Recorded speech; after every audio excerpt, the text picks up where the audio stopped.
Seguimos en la continuidad informativa de Canal E y en este caso vamos a meternos de nuevo en el debate. ¿Qué dejó y qué expectativas hay para la segunda ronda este próximo domingo en la Facultad de Derecho de la Universidad de Buenos Aires? Segundo round, y habrán aprendido los candidatos de ciertas cualidades, como por ejemplo el derecho a réplica, no agotarlo en momentos de enojo o de querer contestar constantemente a los pocos minutos.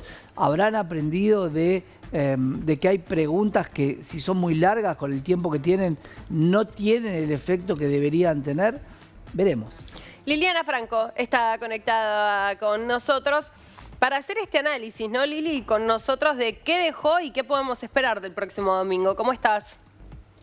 ¿Qué tal? ¿Cómo les va? Sí, realmente Santiago del Estero fue, como siempre ocurre, la primera vez, y entonces ahí se ven los defectos, los errores, qué cosas no se manejó tan bien, y veremos si los candidatos realmente hacen una evaluación, un análisis y tratan de mejorar la performance este domingo.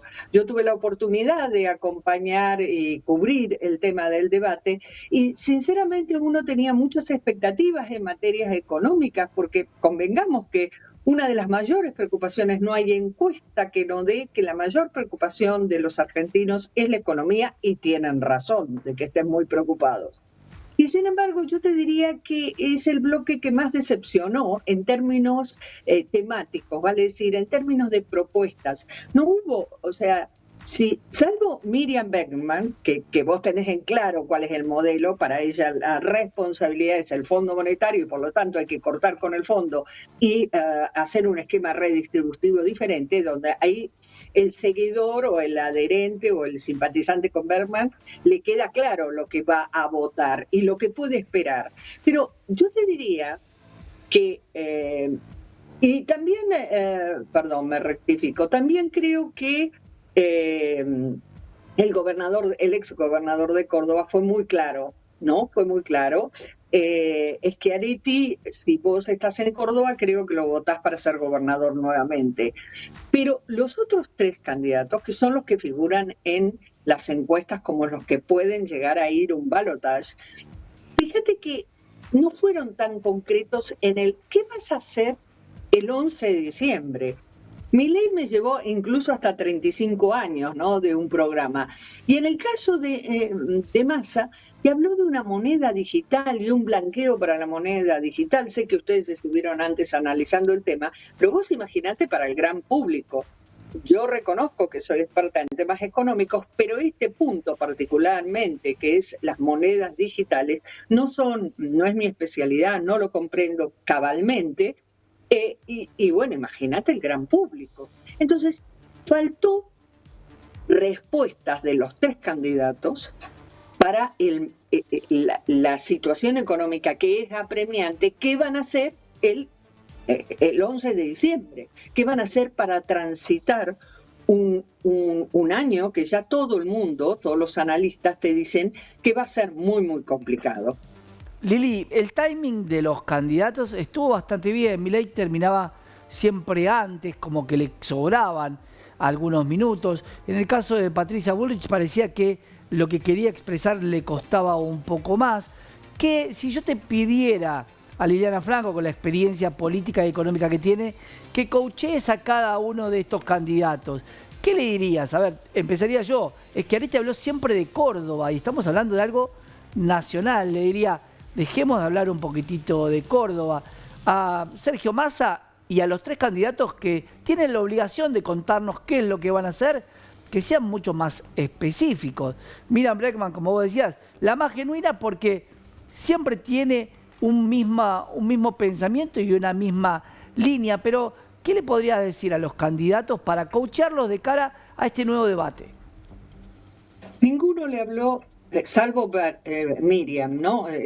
Insisto, porque es muy clara su propuesta, es muy disruptiva, digamos, respecto del resto. Ninguno le habló a la gente. Ninguno le habló de los problemas cotidianos de la gente. Y la gente, cuando va a ir a votar, va a ir con la esperanza de que me van a resolver, yo si soy inquilino, me van a resolver el problema, o cómo me lo van a resolver, qué horizonte me dan para resolverlo. Y les pongo un solo ejemplo. Si soy un pequeño comerciante, que me cuesta mucho lidiar con altos niveles de inflación y con una situación económica que comienza a enfriarse a niveles importantes. Quisiera saber, si soy empresario pequeño, ¿qué puedo esperar para el 2024? ¿Qué puedo esperar para planificar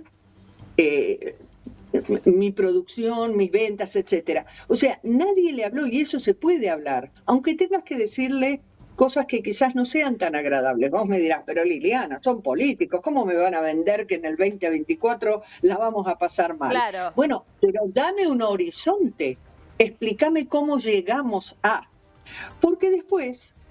Una de las cosas que, hablando con cualquier experto en política, te dice, esta vez el que gane no va a tener un cheque de 100 días, como siempre se dice, en una tolerancia de la sociedad.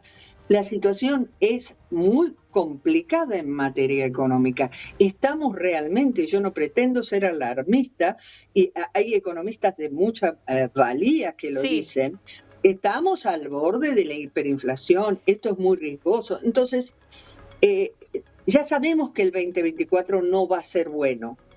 Entonces, tampoco la sociedad les va a dar mucho tiempo y la decepción puede ser muy complicada. Por eso creo, y respondiendo a tu pregunta, creo que sí, este es el consejo que les diría. Díganle, explíquenle el diagnóstico según la visión de cada uno y cómo van a transitarse los primeros tiempos. Nadie te habla de los primeros tiempos. Y yo creo que en este caso, en esta oportunidad, y dada la situación económica argentina, creo que hay que explicarla. Y dado no solo la situación económica, dado también el nivel de decepción con la dirigencia política que tiene la sociedad en general. Sí, Lili.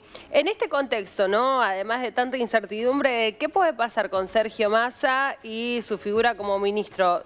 Supongamos en el caso de que ingrese una segunda vuelta, ¿mantendría ese cargo? ¿Qué pensás? Bueno, ahí está dividida la biblioteca. Están los que dicen que deje el cargo, porque la verdad es una mochila pesada, ser candidato presidencial, prometer esperanza y a su vez tener los indicadores que tenés y lidiar con la economía diaria. Y otros le dicen, pero lo que pasa es que puede generar un cimbronazo si él se va, porque es cierto que no aparece una figura fuerte en el sentido de que dé tranquilidad, que pueda dejar Massa en el ministerio. No tiene una persona que uno identifique, no, me quedo tranquilo, Sergio estará en campaña, pero... Además es parte de su eslogan de campaña, ¿no? El haber agarrado la papa caliente, como dijo Cristina alguna vez. Exactamente. Yo creo que no va a dejar su cargo, creo. No quiero decir que yo creo lo mismo igual, creo lo mismo que vos. Sobre todo por esto, porque lo usan en la campaña. Y coincido que tampoco en ninguna campaña política... por el cimbronazo. Además, por el cimbronazo. Sí. Y ninguna campaña política que pueda hacer hoy, Lili, tampoco va a surgir demasiado efecto por más que vaya a caminar toda la Argentina. Exactamente, y por otra cosa te diría que la fragilidad de la economía le puede ser, supongamos que él dé un paso al costado para ocuparse de la campaña, que quedan menos de 20 días, a ver, estamos hablando de nada. Yo creo que él ha tomado como un valor el ser ministro de Economía, y fíjense qué paradójico, estamos hablando de un ministro de Economía que tiene los peores indicadores económicos que yo recuerde, que pertenece al gobierno que tiene la más baja y peor imagen, que es Fernando de la Rúa, que se fue en helicóptero. Y sin embargo es competitivo. ¿Saben qué me decían? E incluso opositores a él.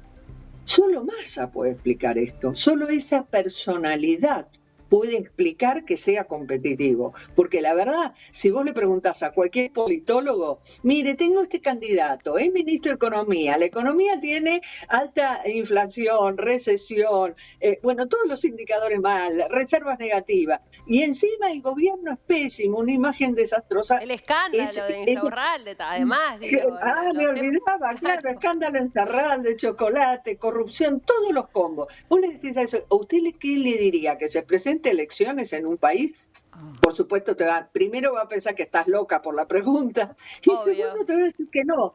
Bueno, este señor con todo esto es candidato y se está discutiendo si entra o no entra al balotaje. Ese es un valor que yo, si fuera el coach de Massa, diría que lo rescate, lo usa, pero que lo rescate y conecte más con las cosas de la gente, aún que alguien le pueda decir, pero escúchame, ¿y por qué no lo haces ahora? Bueno, no lo hace ahora porque tampoco es tan fácil hacerlo ahora, porque realmente estamos en vísperas de un cambio de gobierno. Y además se separó un poco del gobierno actual, ¿no? Digo, pidió perdón por un lado por la situación actual. Pensaba mientras decía si intentaron interpelar o no a quienes estaban viendo el debate y por otro lado habló de lo que sería un gobierno de él, ¿no? Digamos, desde un comienzo. Claro. Pareciera, a mí me da la sensación con esta apreciación que vos hacés, Lili, que en esta segunda instancia se puede llegar a encarar por ahí, entendiendo también que es, lo que podría inclinar la balanza para su lado. Yo creo que Sergio, desde que llegó al ministerio, se mostró distante del gobierno, ¿no? Claramente hoy la centralidad del poder está en el Palacio de Hacienda, no está en la Casa Rosada, yo lo he comentado con ustedes varias veces.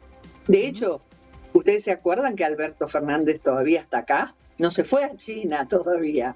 Y realmente el presidente, cosa que lamento, o sea, no me hace feliz esta situación, prácticamente es una figura que nadie habla. Es más, nadie habló en el debate, no Sergio Massa, ninguna persona, ninguno de los otros candidatos mencionó. Es una situación muy puntual. Lili, te quería preguntar, y lo hablo con vos, Ro, también. ¿El debate está bien, el formato? Nosotros estamos acostumbrados a ver un candidato que salió de uno de los programas más conocidos, donde vos también sos parte, Lili, que tiene que ver con Intratables, donde se daban cruces muy interesantes, posiblemente muy televisivos, pero ¿es poco tiempo el debate para desarrollar una idea? ¿Un candidato a presidente? ¿Les gusta este formato tan corto, tan limitado de los candidatos?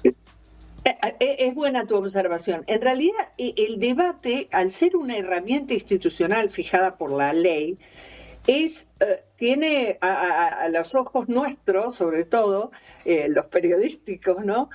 Parece encorsetado, parece que estuvieran trabados, ¿no? Pero tienen que fijarse reglas. Recordemos que las reglas las acuerdan, ¿no? O sea, claro. Por ejemplo, me pareció muy interesante y tuvo dinamismo, a pesar de estar muy reglamentado, el tema de la repregunta. Fíjense que fue muy interesante la primera parte, que se repreguntaban. ¿Por qué se usaron casi todas las repreguntas varios de los candidatos? Bueno, porque el tema económico es el más caliente, no hay duda. O sea, convengamos eso. Y yo estuve junto con los invitados viendo el debate y había mucha expectativa con las preguntas. Dijeron, bueno, ahora se va a poner muy dinámico porque un candidato podía preguntarle al otro algo. Ahí es donde yo noté que no coachearon, no practicaron, no hicieron buenas preguntas. No fueron preguntas directamente para algunos candidatos. Y las que hubo fueron aburridísimas. O sea, fíjense, yo estaba con todos los invitados de los candidatos, en los equipos, ¿no? De los candidatos, y todos estuvieron de acuerdo que la verdad estuvo muy floja esa parte.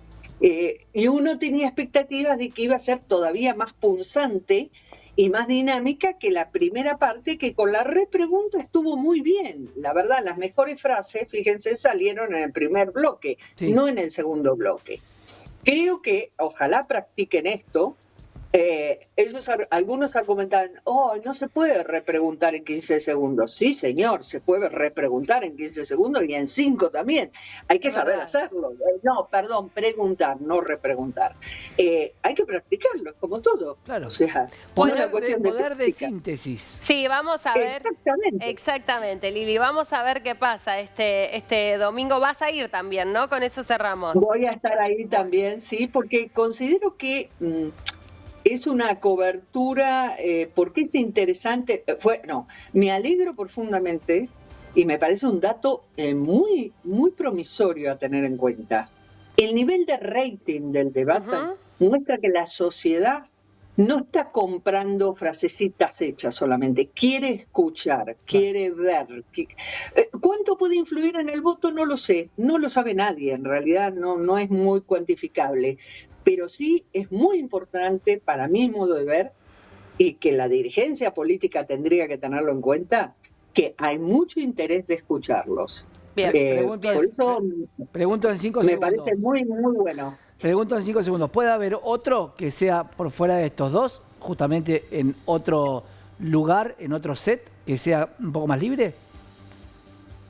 No me parece, no escuché eso. Creo que los candidatos sí van a intensificar hasta el último día de la veda, que comience la veda, su participación en programas Claro. televisivos, de eso no quepan duda.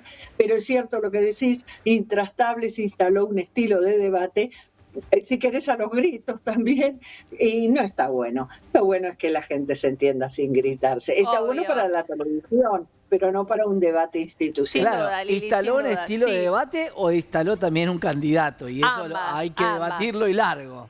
Ambas cosas. Ahí estaba, Lili. Te Gracias, agradecemos Lili. mucho el contacto. Muchas gracias, como siempre. Y No, conversamos gracias con a vos el ustedes. lunes, ¿eh? Así nos contás todo. Adele, ya el lunes, como siempre. Gracias.